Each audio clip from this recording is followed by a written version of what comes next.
Hello, this is Jennifer Martinez. I'm going to be making a video on section 1.8, the very first video of linear transformations. What is a transformation? Well, a transformation is a rule from Rn to Rm that assigns each x in Rn to a vector t of x in Rm. Rn is called the domain. Rm is called the codomain. If you remember from functions in algebra, they were actually transformations that transformed R into R. So now we just might have multiple dimensions. For each x in Rn, t of x is called the image of x. As you can see from this little figure that's in the book, the domain, here they have a two-dimensional domain R2, but it could actually be any dimension. That's where the x is going to come from. And we're going to do some rule, whatever the rule is, and it's going to go into this codomain, and that's going to be Rm. Right now it's like a three-dimensional R3 as the picture. Notice how R3 is not the range. So what is the range? The range is the set of all images of t of x. So if you notice here, it's going to be in this set, it could be the whole R3 or Rm, if it's more than R3, but it's going to be, or it could be a subset of that. Here the range is in math set notation is the set of all t of x's where the x is an Rn. Now we're going to deal with linear transformations.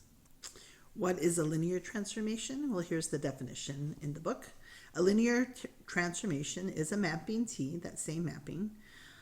It's linear if you have these two rules, that T of u plus v equals T of u plus T of v for all u and v in the domain of T, and that T of cu equals c T of u for all scalar c and all u in the domain of T. The essence is that we preserve the vector operation for addition and scalar multiplication. Let's look at an example. So we're going to define f, that's our function or transformation, from R2 to R by f of x comma y is equal to x squared plus y squared. So notice how our input is going to be something in R2, but our output is just going to be a real number. So that's just going to be an R. So the first question is, what is the domain? What is the codomain? Well, the domain is going to be all of R2. Anything in R2 is where the vector, or in this case, the point x comma y, can come from.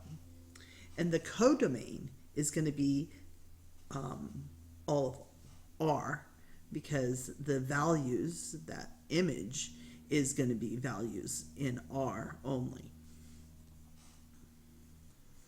So here's the solution and a picture showing that the domain is going to be R2 and the codomain is just, the number line is just R. Part B. What is f of negative 1 comma 2? Since our function was, if you remember, f of x comma y was x squared plus y squared, we're just going to plug in there that negative 1 and that 2. And you can see this takes something in R2, negative 1, 2,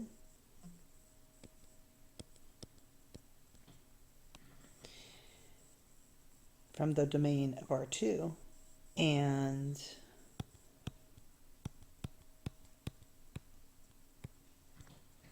the image is going to be 5 for that particular ordered pair. What is the range? Is it all of R? The range is actually just R plus. R plus stands for all the values of x bigger or equal to 0. So the range in this case is all the values bigger or equal to 0. You can never have negative values when you square both of those. So that would be the range. Is it linear? Well, let's look at the solution to that. So it is not. To show this, what I did is I let U and V be in R2 so that U looks like some ordered pair U1, U2, and V looks like another ordered pair V1, V2. And I looked at V of U plus V of V, which this would be another way of writing it right here. Which from, if you remember again, the definition, you just put in that into our rule and we get that. But since U plus V is just this ordered pair, if I plug in what F of U plus V is, that would be this, which would be this expression, which you can see is not equal to the one above it. So it is not linear.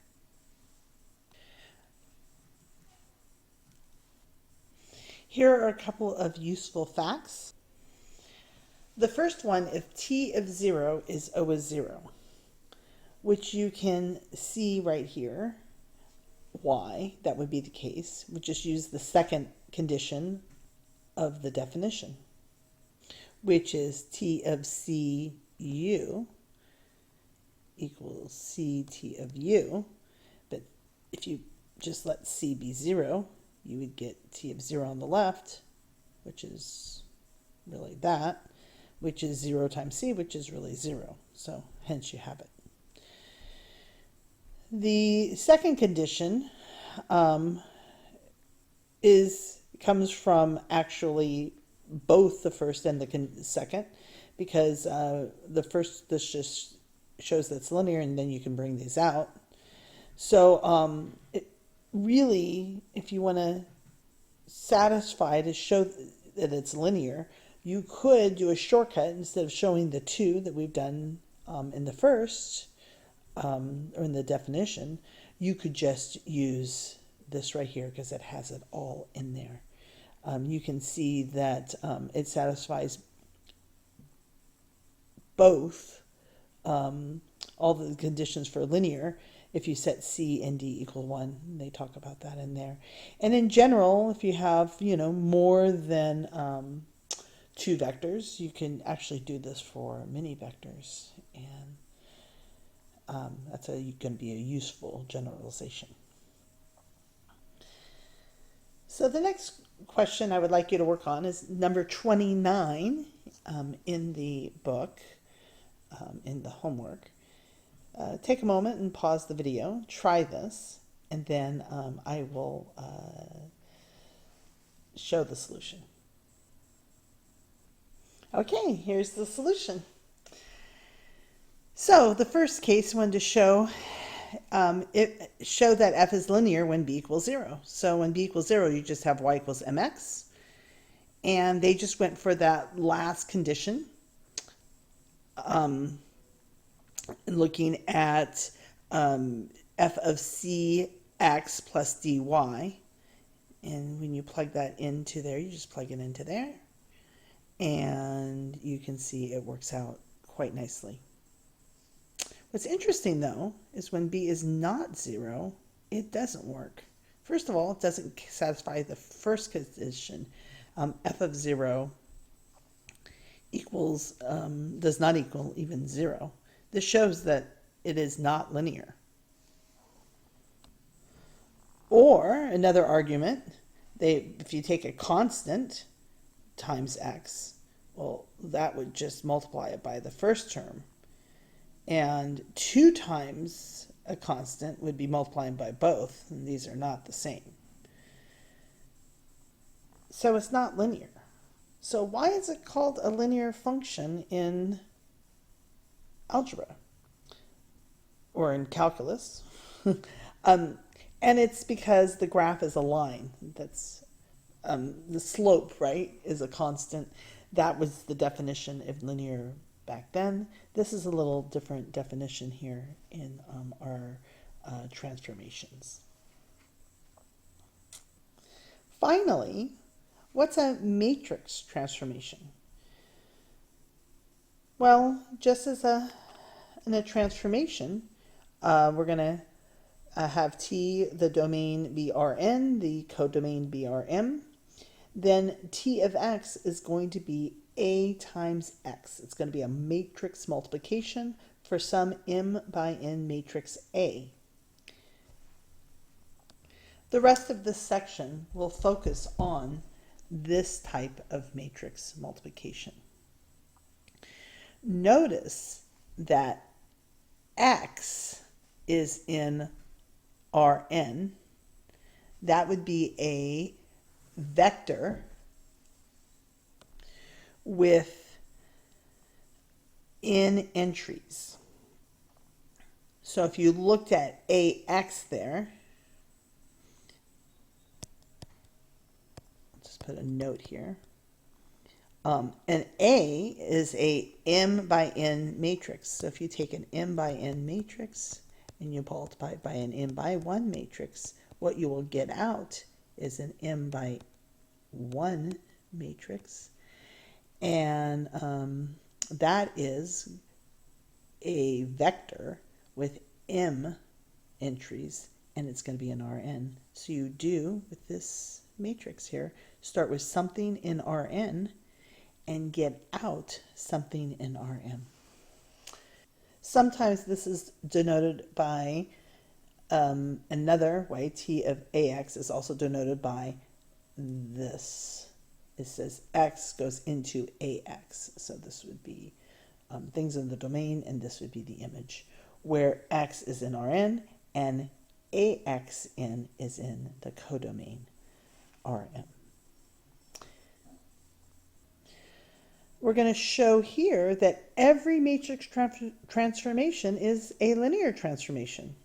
You can see here that this is true because if I let u and v be in the domain of T and look at our one of our properties for something being linear, cu plus dv, and I plugging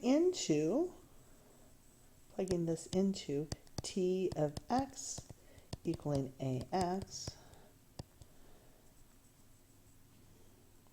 So just plug that in for here.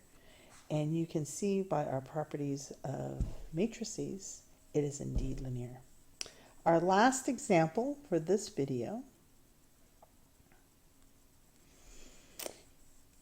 is just to show you a quick example of this.